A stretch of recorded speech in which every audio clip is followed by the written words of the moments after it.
ICC world cup 2023 Pakistan کے لیے ختم ہو چکا ہے اور اب پاکستان میں اکھاڑ بچھاڑ کا سلسلہ اور خاص طور پر کپتان کو تبدیل کرنے کے حوالے سے بحث و مباحثہ ہو رہا ہے۔ لیکن یہاں سوال پیدا ہوتا ہے کہ آخر ہم نے اس سے کیا سیکھا ہے ورلڈ کپ 2023 کی شکست سے؟ اس میں ناکامی کے اسباب کیا ہیں؟ اس میں کوئی جاننے کی کوشش نہیں کر رہا، صرف یہ کہا جا رہا ہے کہ فلاں کھلاڑی آئے گا اس سے مشاورت کی جائے گی، فلاں آئے گا اس سے مشاورت کی جائے گی۔ تو یہ بات انتہائی حیران کن ہے۔ تو آپ کو سب سے پہلے تو وہ کمیٹی بنانی چاہیے جو کہ آپ کو وہ وجوہات بتائے کہ اس وجہ سے پاکستان کو شکست ہوئی ہے، کیونکہ پاکستان کی جو گزشتہ کارکردگی تھی T20 فارمیٹ میں، ون ڈے میں یا ٹیسٹ میں ورلڈ کپ سے پہلے یا ایشیا کپ کے آخری 2 میچز سے پہلے، تو وہ انتہائی شاندار تھی۔ تو یکایک جو کارکردگی خراب ہوئی ہے تو اس کی وجوہات جاننے کی کوشش کرنی چاہیے، نہ کہ ہوا میں تیر چھوڑنا چاہیے۔ اب اس رپورٹ میں آپ کے لیے تجزیہ پیش کر رہا ہوں کہ در حقیقت پاکستان کی شکست کی وجوہات کیا ہیں۔ ہم یہاں پر کسی مفروضے پر نہیں آتے، یہ بھی نہیں کہتے کہ کچھ کھلاڑیوں نے جان بوجھ کے خراب کھیل پیش کیا یا سازش ہوئی، لیکن میں آپ کے سامنے وہ حقائق رکھنا چاہتا ہوں جو کہ اس ٹورنامنٹ کے دوران دیکھنے میں آیا، جو پرفارمنس دی گئی پلیئر کی جانب سے، ہمارے بولرز کی جانب سے، ہمارے بیٹسمینوں کی جانب سے، ہم نے کہاں پہ خراب کھیل پیش کیا جس کی وجہ سے ہمیں شکست کا سامنا کرنا پڑا۔ تو اس کا ہم اگر جائزہ لیں، باری باری جائزہ لیتے ہیں، پہلے اوورآل بیٹنگ کی بات کر لیتے ہیں، تو پاکستان نے مجموعی طور پر 34.15 کی ایوریج کے ساتھ رنز کیے، جو کہ ٹاپ 4 ٹیموں کے بعد کسی بھی ٹیم کی 5ویں بہترین ایوریج تھی۔ India, New Zealand, South Africa, Australia نے اس سے بہتر کارکردگی کا مظاہرہ کیا۔ تو یہاں پر اگر دیکھنے میں آئے اور اگر اسٹرائک ریٹ کی بات کریں تو انہی 4 ٹیمیں جو سیمی فائنل میں کوالیفائی کرنے میں کامیاب رہیں، سب کا مجموعی اسٹرائک ریٹ 100 سے اوپر رہا، یعنی گیندوں سے زیادہ رنز بنایا، جبکہ پاکستان کا 96.14 اسٹرائک ریٹ رہا، جو کہ ان 4 ٹیموں کے بعد کسی بھی ٹیم کا بہترین اسٹرائک ریٹ تھا۔ تو اوورآل پاکستان کی جو کارکردگی ہے، اگر 86 پاکستان نے 60 چھکے لگائے، 71 چھکے انڈیا نے نیوزی لینڈ لگائے، 70 چھکے انڈیا نے لگائے، تو بہت زیادہ فرق نہیں تھا، باؤنڈریوں میں بھی فرق نہیں تھا زیادہ۔ اور جو نیچے کی 4 ٹیمیں ہیں دیگر، ان سے پاکستان چوکوں چھکوں ایوریج اسٹرائک ریٹ سب سے بہتر رہا۔ تو اس کا مطلب یہ ہے کہ ہماری جو بیٹنگ کارکردگی ہے ایوریج لیول کی رہی، آؤٹ کلاس نہیں رہی ہے۔ یہاں کسی حد تک آپ بیٹنگ کو بلیم دے سکتے ہیں، لیکن اگر بولرز کی بات کریں تو در حقیقت بولرز ہی ہماری شکست کی یہاں اصل وجہ بنے ہیں۔ اگر پاکستان کے بولرز کی مجموعی کارکردگی کی بات کریں تو 65 وکٹیں حاصل کی ہیں، جو کہ انگلینڈ کے آئین برابر ہیں، لیکن نیوزی لینڈ اور آسٹریلیا سے صرف 2 وکٹیں پیچھے رہے۔ لیکن اصل چیز یہ تھی کہ ہم نے جو ایوریج دی ہے لگ بھگ 40 رنز کے قریب دی ہے، 39.5 رنز۔ تو جو دیگر تمام ٹاپ ٹیمیں ہیں ان کی ایوریج فی وکٹ کے لیے 35 سے کم رنز دیے، یہاں پر ہم نے زیادہ رنز دیے، اور اکنامی ریٹ ہمارا جو ہے وہ رہا 6.21، جو کہ میچ سری لنکا کے بعد کسی بھی ٹیم کا دوسرا بدترین اکنامی ریٹ تھا، اور ایوریج میں بھی ہم زیادہ خاص نہیں رہے۔ اور بولنگ میں خاص طور پر جو اسپنرز تھے انہوں نے بہت زیادہ مایوس کیا، صرف 12 وکٹیں حاصل کی پورے ٹورنامنٹ میں، جو کہ سری لنکا کے بعد کسی بھی ٹیم کے اسپن کی سب سے بری کارکردگی ہے، سب سے کم وکٹیں ہیں۔ فی وکٹ کے لیے پاکستان کے اسپنرز نے 84 وکٹیں رنز دیے، جو کہ دوسری بدترین ایوریج ہے۔ 81 کا اسٹرائک ریٹ رہا۔ تو اوورآل پاکستان کی، اور جو 6.20 کا اکنامی ریٹ رہا پاکستان کے اسپنرز کا، وہ کسی بھی ٹیم کے اسپنر کا سب سے بدترین اکنامی ریٹ تھا۔ تو یہاں پر واضح ہوتا ہے کہ ہماری جو کارکردگی رہی ہے، ہماری شکست میں جو بڑا کردار ہے وہ بولنگ کا، خاص طور پر اسپنرز کا ہے، جو وکٹیں حاصل کرنے میں بری طرح ناکام رہے۔ اور اس کے علاوہ اگر ہم ویسے کھیل کی بات کریں کہ ہم نے بہت برا کھیل کہاں پیش کیا، اگر ہم پاور پلے کی بات کریں، جہاں پر زیادہ تر میچ کا جو دار و مدار ہوتا ہے وہ پاور پلے کے اوپر ہوتا ہے، کہ اگر آپ اچھا آغاز لینے میں کامیاب ہو جائیں تو پھر آپ کے اینڈ تک آپ اچھے بہت شاذ و نادر ایسے ہوتا ہے کہ اچھے آغاز کے بعد 3 فلاپ ہو جائے یا آگے کولیپس ہو جائے وکٹوں کا، لیکن ایسا ہوتا نہیں ہے، بہت کم ایسا ہوتا ہے۔ تو اس لیے آپ اسکرین پر دیکھ سکتے ہیں کہ انڈیا سب سے بہترین ٹیم رہی پاور پلے کی، 6.70 کے رن ریٹ کے ساتھ رنز کیے۔ آسٹریلیا دوسری ٹیم تھی جس نے گیندوں سے زیادہ رنز کیے، نیوزی لینڈ تیسرے نمبر پر رہی۔ یہاں پر جو 3 ٹاپ ٹیمیں ہیں پاور پلے میں، وہ تینوں کے تینوں سیمی فائنل میں پہنچنے میں کامیاب رہیں۔ اس کا مطلب یہ ہے کہ پاور پلے بہت زیادہ اہمیت کا حامل ہے۔ لیکن اگر یہاں ساؤتھ افریقہ کی بات کریں، ان کا ایک اسٹرائک ریٹ جو تھا، رن ریٹ پاکستان سے بھی نیچے تھا 4.96۔ پاکستان نے 5.36 کے رن ریٹ کے ساتھ رنز کیے، جس کی بڑی وجہ فخر زمان کی 2 اننگز تھیں جو کہ بنگلہ دیش اور نیوزی لینڈ کے خلاف کھیلی تھیں۔ تو یہاں پر پاکستان کی جو ایوریج کارکردگی ہے بیٹنگ میں، وہ زیادہ بری بھی نہیں ہے، زیادہ اچھی بھی نہیں ہے۔ اگر آپ اس کو یہ کہہ سکتے ہیں کہ بیسٹ میں 6ٹھی بیسٹ ہمارا اسٹرائک ریٹ ہے، 6ٹھی بیسٹ کارکردگی ہے۔ اگر بری کی بات کریں تو 5ویں بری کارکردگی ہم مڈل میں ہیں۔ لیکن یہاں پر سوال یہ پیدا ہوتا ہے کہ ساؤتھ افریقہ جس کا رن ریٹ پاکستان سے بھی کم تھا، وہ کیسے کامیاب رہی؟ وہ ایسے کامیاب رہی کہ وہ بیٹنگ میں تو ناکام رہے، لیکن پاور پلے میں وہ بولنگ میں شاندار رہے۔ سب سے زیادہ 21 وکٹیں حاصل کیں، فی وکٹ کے لیے 24.71 رنز دیے، جو کہ انڈیا کے بعد کسی بھی ٹیم کی دوسری بہترین بولنگ ایوریج تھی۔ پاور پلے میں 5.76 ان کا اکنامی ریٹ رہا۔ تو اوورآل انہوں نے اپنی جو بیٹنگ کارکردگی ہے اس کو کور کیا اپنی شاندار بولنگ کارکردگی سے، سب سے زیادہ وکٹیں حاصل کی پاور پلے میں۔ تو یہ ان کی کامیابی کی وجہ تھی۔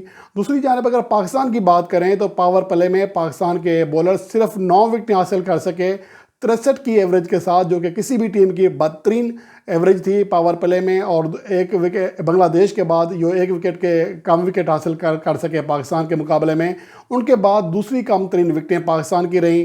6.31 پاکستان کا اکنامی ریٹ رہا، اور وہ ٹیم تھی جس نے گیندوں سے زیادہ رنز دیے پاور پلے میں۔ اور یہاں پر اگر میں کردار دکھاؤں، شاہین افریدی نے 9 کے 9 اننگز میں پاور پلے میں بولنگ کرائی، 228 گیندیں پھینکی، صرف 4 وکٹیں حاصل کر سکے۔ فی وکٹ کے لیے 50.75 رنز دیے، 31 چوکے اور 4 چھکے کھائے۔ حسن علی 6 میچوں میں 138 گیندیں پھینک کر صرف 3 وکٹیں حاصل کر سکے۔ ہارس ٹروف بری طرح ناکام رہے، انہیں بار بار موقع دیا گیا، 9 میچز میں 84 گیندیں کروائی گئیں، صرف 1 وکٹ حاصل کر سکے۔ 9.42 ان کا اکنامی ریٹ رہا، جو کہ پاکستان کی شکست کی ایک بڑی وجہ بنا۔ حریف بلے بازوں کو پاکستان کے بولرز کے اوپر حاوی کرنے کا بڑا سبب بنا۔ 18 چوکے اور 4 چھکے کھائے۔ اس کے علاوہ وسیم جونیئر سے صرف 1 اوور کرایا گیا، وہ 1 رن دے کر 1 وکٹ حاصل کرنے میں کامیاب رہے، لیکن اگلے میچز میں انہیں موقع نہیں دیا گیا پاور پلے میں۔ حیران کن طور پر یہ فیصلہ کیا گیا، ہارس روف کو نئی گیند دی گئی، حالانکہ مکھی ارتھر نے تسلیم کیا تھا کہ ان کا جو ہارس روف ہیں وہ نئی گیند کے اچھے بولر نہیں ہیں، لیکن اس کے باوجود انہیں نئی گیند کے ساتھ بولنگ دی گئی، اور یہی پاکستان کی شکست کی ایک بڑی وجہ بنا۔ اس کے علاوہ افتخار احمد کوئی وکٹ حاصل نہ کر سکے، محمد نواز بھی کوئی وکٹ حاصل نہ کر سکے پاور پلے میں۔ مڈل اوورز کی بات کریں تو پاکستان کا دوسرا بہترین رن ریٹ تھا بیٹنگ میں، 6.06۔ صرف 2 ہی ٹیمیں تھیں جو کہ گیندوں سے زیادہ رنز بنانے میں کامیاب رہیں، اور نیوزی لینڈ اس سے اوپر تھی، پاکستان تھوڑا نیچے تھا۔ تو اس کا مطلب یہ ہے کہ پاکستان کے مڈل آرڈر بلے بازوں نے اچھی کارکردگی دکھائی اوورآل، لیکن اس میں جو بڑا کردار تھا وہ سری لنکا کے خلاف جو رضوان اور عبداللہ شفیق نے شاندار بیٹنگ کی تھی، سنچریاں بنائی تھیں، اس کی وجہ سے پاکستان کا رن ریٹ اور ایوریج بہتر رہی، ورنہ دیگر میچز میں پاکستان مڈل اوورز میں بھی مشکلات کا شکار دکھائی دیا۔ اگر بولرز کی بات کریں تو مڈل اوورز میں انڈیا نے سب سے کم 1031 رنز دیے، اور پاکستان نے مڈل اوور میں سب سے زیادہ 1600 سے زیادہ رنز دیے، اور یہی پاکستان کی ناکامی کی بڑی وجہ بنا۔ پاکستان نے 1611 رنز دیے، کوئی اور ایسی ٹیم نہیں تھی جس نے مڈل اوورز میں یعنی 11ویں اوور سے لے کر 40ویں اوور تک 1600 سے زیادہ رنز دیے ہوں، اور یہ پاکستان کی ناکامی کی ایک بڑی وجہ ہے۔ اور 30 وکٹیں صرف حاصل کیں، جو کہ مڈل اوورز میں بنگلہ دیش کے بعد کسی بھی ٹیم کی کم ترین وکٹیں ہیں، 53 کی ایوریج رہی، دوسری بدترین ایوریج تھی۔ 6.18 پاکستان کا مجموعی جو ہے اکنامی ریٹ رہا مڈل اوورز میں، یہ بھی بدترین تھا۔ تو ہماری کارکردگی بولنگ میں پاور پلے میں بھی خراب رہی، اور مڈل اوورز میں بھی خراب رہی، اور جو ہماری بیٹنگ کارکردگی ہے وہ ایوریج رہی ہے۔ مڈل اوورز میں تو بہت اچھی رہی ہے اوورآل، لیکن پاور پلے میں ایوریج رہی۔ تو یہاں پر جو پہلے 40 اوورز ہیں اس میں پاکستان کے بولرز بری طرح ناکام ہوئے، اور یہی پاکستان کی شکست کی ایک بڑی وجہ ہے۔ اور مڈل اوورز کی بات کریں تو شاہین افریدی نے صرف 7 وکٹیں حاصل کیں مڈل اوورز میں، ہارس روف نے 5 وکٹیں حاصل کیں، لیکن فی وکٹ کے لیے 62 سے زیادہ رنز دیے۔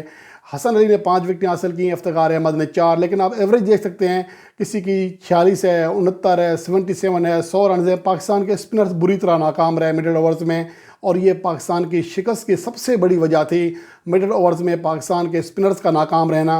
اور اس کے بعد اگر ڈیتھ اوورز کی بات کریں تو ڈیتھ اوورز میں پاکستان جو بلے باز تھے ساؤتھ افریقہ کے سب سے آگے رہے، 10.66 کے رن ریٹ کے ساتھ رنز کیے، جو کہ انہوں نے اپنی پچھلی ساری کسر جو ہے بیٹنگ کی وہ یہاں پوری کر دی۔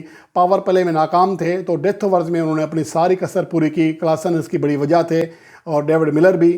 لیکن پاکستان کی بات کریں, یہاں بھی پاکستان مڈل میں رہا. 7.44 جو پاکستان کا رن ریٹ رہا. بری کارکردگی نہیں ہے, اچھی بھی نہیں ہے. لیکن یہاں پر جو بولنگ کارکردگی ہے وہ انتہائی شاندار رہی. 28 وکٹیں حاصل کی ڈیتھ اوورز میں, جو کہ سب سے زیادہ وکٹیں تھیں. لیکن آخری 10 اوورز میں وکٹیں حاصل کر کے ہمارے بولرز نے اپنی وکٹوں کی تعداد تو بڑھا دی, لیکن پاکستان کے لیے یہ وکٹیں زیادہ فائدہ مند ثابت نہ ہو سکی. البتہ یہ ہوا کہ جہاں پاکستان کے خلاف 450 رنز بنتا ہوا دکھائی دے رہا تھا, وہاں 400 یا 400 سے کم رن بنا, 350 کے قریب بنا. تو یہ فرق پڑا. لیکن اوورآل پاکستان کے خلاف 350 رنز بنانے کی وجہ ہماری بولنگ لائن کی جو پاور پلے میں اور مڈل اوورز میں بری کارکردگی ہے, وہ اس کی مین وجہ تھی. اس کی گو کہ کسی حد تک پاکستان نے اچھی بولنگ کرائی ڈیتھ اوورز میں, لیکن وہ جو پہلے 40 اوور کا خراب کھیل تھا, خراب کارکردگی تھی, اس کو کور نہ کیا جا سکا. ڈیتھ اوورز میں حارث رؤف نے 10 وکٹیں حاصل کی. 8.7 ایوریج رہی. 5.8 اکنامی ریٹ رہا. شاندار کارکردگی رہی. صرف 2 چھکے کھائے. وسیم جونیئر نے, شاہد نے, افریدی نے 7 وکٹیں حاصل کی, جبکہ دیگر بولر 1 وکٹ حاصل کر سکے. تو یہاں پر حارث رؤف کا جو کردار تھا انتہائی شاندار تھا ڈیتھ اوورز میں. لیکن یہاں پھر سوال یہ پیدا ہوتا ہے کہ ہم نے جو خراب کارکردگی دکھائی ہے, اب اس کے اوپر کیا کیا جائے گا, کن پلیئرز کو باہر کرنا چاہیے, کن کے اوپر کام کرنا چاہیے. میں یہاں آپ کے لیے گراف پیش کر رہا ہوں. یہ ہمارا پہلے بیٹنگ کا گراف ہے, جس میں جو بلو لائن ہے یہ ہماری وکٹوں کو شو کر رہی ہے, کتنی ہم نے وکٹیں گرائیں, اور جو اورنج لائن ہے یہ آپ کو یہاں شو کر رہی ہے کہ ہماری جو ایوریج ہے وہ کتنی رہی ہے, جبکہ گرے ہمارا رن ریٹ شو کر رہی ہے. تو آپ اس سے اندازہ لگا سکتے ہیں کہ ہم نے وکٹیں تو کم گرائی ہیں پاور پلے میں, لیکن ایوریج بھی اچھی رہی ہے. البتہ ہمارا جو رن ریٹ ہے نیچے رہا. مڈل اوورز میں ہماری وکٹیں بھی زیادہ گریں, اور اس کے ساتھ ساتھ ہماری ایوریج بھی اچھی رہی, رن ریٹ بھی قدرے بہتر رہا. لیکن ڈیتھ اوورز میں ہم ناکام رہے. اور یہی کچھ اگر ہم دیکھ لیں بولنگ میں, تو یہاں پر آپ دیکھ سکتے ہیں کہ پاور پلے میں ہماری جو ایوریج ہے انتہائی بری رہی. فی وکٹ کے لیے 63 رنز دیے, وکٹیں بھی کم حاصل کیں, رن ریٹ بھی زیادہ رہا, اور مڈل اوورز میں تو اور بری کارکردگی رہی. صرف ڈیتھ میں ہم بہتر رہے. تو یہ آپ گراف دیکھ سکتے ہیں, اور یہ پاکستان کی شکست کی اصل وجوہات ہیں, جس کے بعد آپ خود فیصلہ کر سکتے ہیں کہ اب پاکستان کو اس حوالے سے آگے کیا حکمت عملی تیار کرنی چاہیے, اپنی جو خامیاں ہیں وہ کیسے دور کرنی چاہیے. اور اس بات کے بھی ہم آگے چل کر جائزہ لیں گے کسی ویڈیو میں کہ پاکستان کی ایشیا کپ تک کارکردگی کیسی تھی, اور پھر ورلڈ کپ میں کیسی رہی. اور گو کے اس حوالے سے یہ بھی کہا جاتا ہے کہ پاکستان کے خلاف جو ٹیمیں آئیں وہ سی لیول یا بی لیول کی تھیں. جیسے آسٹریلوی ٹیم کے کئی کھلاڑی نہیں آئے تھے, نیوزی لینڈ کے نہیں آئے تھے, انگلینڈ کے نہیں آئے تھے. لیکن یہاں سوال یہ پیدا ہوتا ہے کہ اس میں پھر قصور کس کا ہے. اس میں قصور تو پھر سیریز مینیج کرنے والوں کا ہے. ان کو چاہیے تھا, کرکٹ بورڈ کو چاہیے تھا کہ ان کھلاڑیوں کو, ٹیم کو کہتے کہ بھئی آپ ہمارے مین کھلاڑی بھیجیں, ورنہ ہمارے لیے مشکل ہو جائے گا. اور دوسری بات یہ ہے کہ جو پاکستان نے T20 ورلڈ کپ کھیلا, اس میں تو ایسا نہیں تھا. اس میں تو حریف ٹیم کے تمام بڑے پلیئر شامل تھے. اس میں بھی پاکستان نے اچھی کارکردگی کا مظاہرہ کیا. T20 ورلڈ کپ 2021 کا سیمی فائنل کھیلا, نیوزی لینڈ میں ٹرینگولر سیریز جیتی. ایشیا کپ 2022 کا فائنل کھیلا, T20 ورلڈ کپ 2022 کا فائنل کھیلا. تو اوورآل پاکستان کی کارکردگی اچھی رہی ہے. لیکن اچانک جو کارکردگی بری ہوئی ہے, اس کا تفصیلی پوسٹ مارٹم کرنے کی بھی ضرورت ہے.